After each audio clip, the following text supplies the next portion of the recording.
Good morning or good afternoon, everybody, depending on when you're watching this. I hope you have had a wonderful week at school. We are in February. How exciting is that?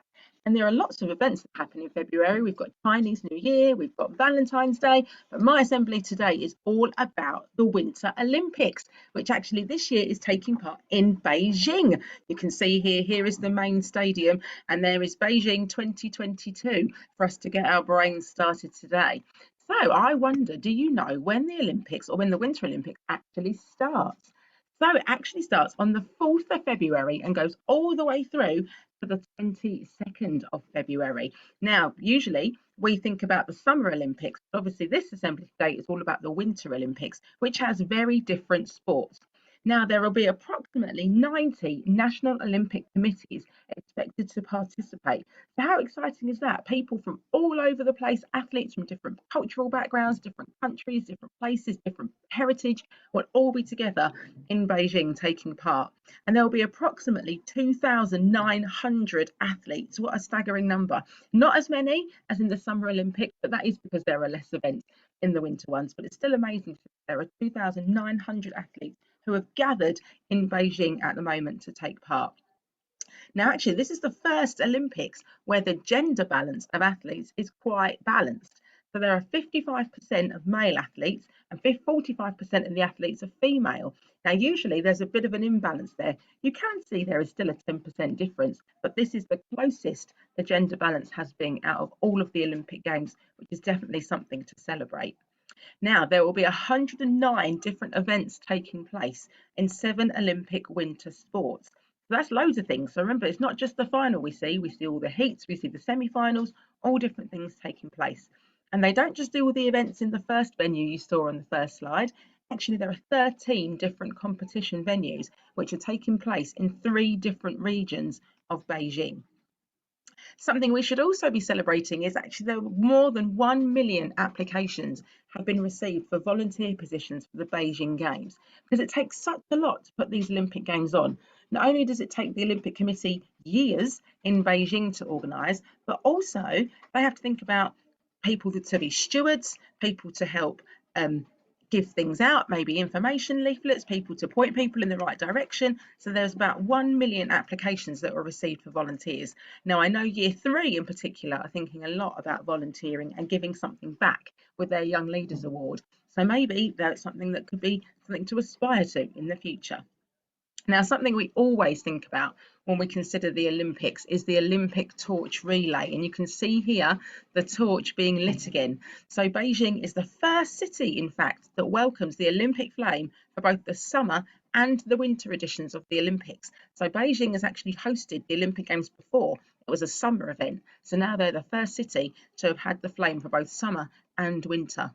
Now, the Olympic flame, as always happens in tradition with the Olympics, was actually lit in ancient Olympia on the 18th of October 2021. So last year that flame started in ancient Olympia, thinking back to the ancient Greeks and their original Olympic Games, and that's where it started before going all around, and then it arrived in China on the 20th of October and has been on display in various locations across China in its safety lantern so people can go and see it.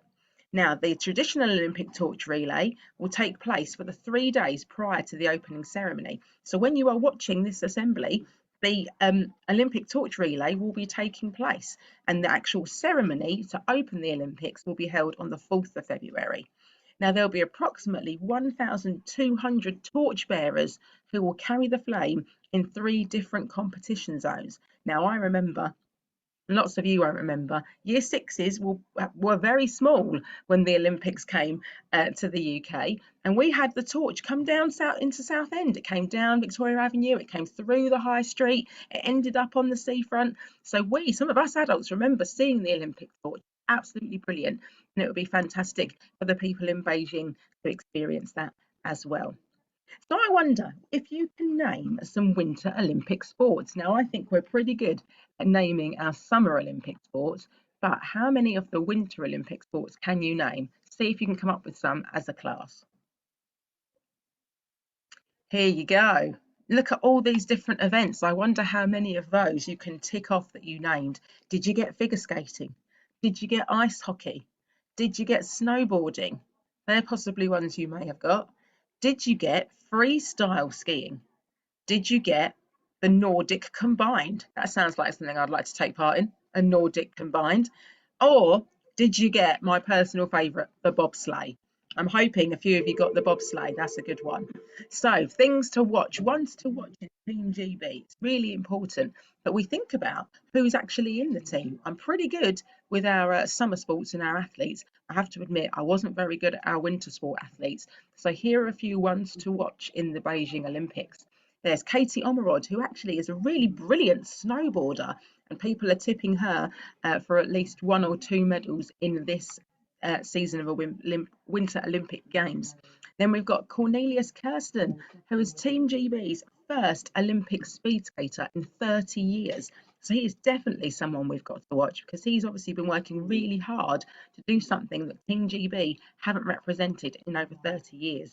And then we've got these two here, Brad Hall and Nick Gleeson, who are part of the 2-man bobsleigh, and we will be seeing them. They are also ones who are definitely tipped for a medal. So here, there's a few more names actually are ones to watch, but I've just got these 3 here who particularly stood out to me as ones to keep our eye on in the medal tables. Now, there are actually some new events this year in the Olympics, and there are 7 new Olympic events, which is really exciting. We've got the women's monobob, which you can see up here in the corner, which is basically a lady in the bobsleigh alone, that's why it's monobob, doing the bobsleigh. So that is a new event this year. We've got men and women's big air, which is freestyle skiing. We've got the mixed team snowboard cross, which is here in the middle. And then we've got mixed team aerials. There's mixed team short track relay, which is over here. It looks a bit like ice skating, but really fast. And then we've got mixed team ski jumping. I tell you what, doesn't that look amazing? No poles, you just go as fast as you can and jump off and see how high you can go. Amazing. So they are 7 new Olympic events that you might want to have a look at. You can either have a look on YouTube, what they look like. You can Google them, see what you can find out about those 7 new events. Now, before we go on to the next part of the assembly, I want us to take some time to say a prayer together. So you can either read it along with me, or you can just sit and listen and have a moment to think about actually all the spirit of the Olympics and all the values and everything that shares. God, thank you for each of the athletes who has travelled to the Olympics from around the world. The diverse nations, cultures, types of sport and personalities they represent show us a variety of ways to participate in the Olympic Games that the whole world loves. As the athletes gather, help them to be kind to each other, to listen to each other's stories and to learn from each other's experiences.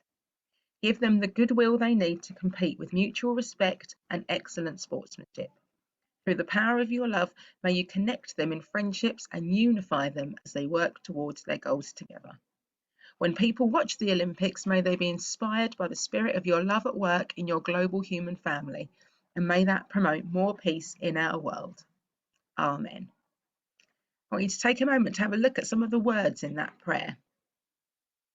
Mutual respect, sportsmanship, unify, peace, love, kind. What can we learn from some of those words? What can we learn from these athletes? Now, I want to share something really exciting with you. I got very excited about when I found this out. So, this year in the Beijing Games has the first 4-man Jamaican bobsled team since 1998.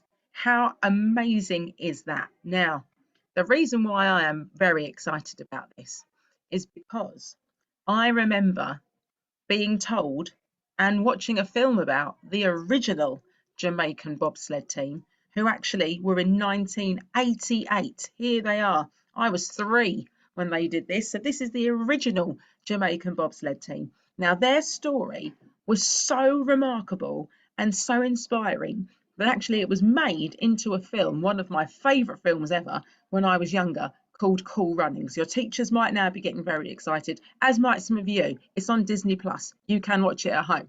So Cool Runnings is the story of the 1988 Jamaican bobsleigh team.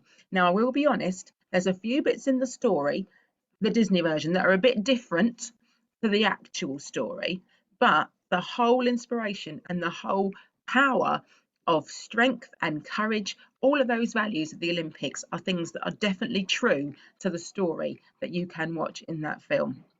Now, you might be thinking, why is Mrs. Lewis so excited about this? What is their story? So, the Jamaicans back in 1988 decided they had someone who was their coach who was really behind them, thinking, these guys are pretty good. They can run really fast. These skills should be transferable. Now, some of this team, 2 members of this team, actually were trying to go to the Summer Olympics to qualify as athletes in the 100 metres, but they didn't get through. Something happened and they didn't qualify.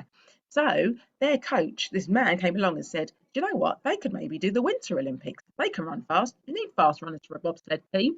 And lots of people said, really? This is not going to be, Jamaican people win this because it's pretty cold, the Winter Olympics. We've got no ice. We have nothing to train with. How are we going to do it? But they showed courage. They showed perseverance, one of our Christian core values, and they made it to the Games in 1988. I'll tell you what, they didn't actually have a bobsled when they got there. They actually designed T-shirts which they sold to help pay for their sled that they got as second hand when they were at Calgary in 1988. So even thinking about that determination, they haven't even got the resources that they need, but they worked really hard to get them. Now I'm going to show you what actually happened to the Jamaican bobsled team in 1988 and what happened with their story afterwards. Very nasty collision. Shower of sparks and ice. And that whole sled, half a ton, completely out of control. And what a satisfaction it is to be able to see that all 4 members of that Jamaican crew are now on their feet and able to walk down to the finish house. But that's the end of their Olympic adventure. They've brought sunshine and smiles and their own brand of reggae music. A disappointment for them, I'm sure, that they're not able to complete the event. But maybe they should just be thankful that they're able to walk away.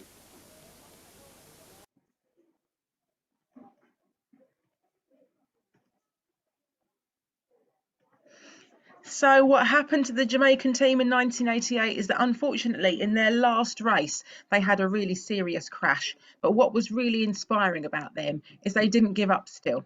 You can see, you just saw them, all 4 of the team walked to the finish line and crossed that finish line because that was what they wanted to do. They got there to finish, and finish is what they did.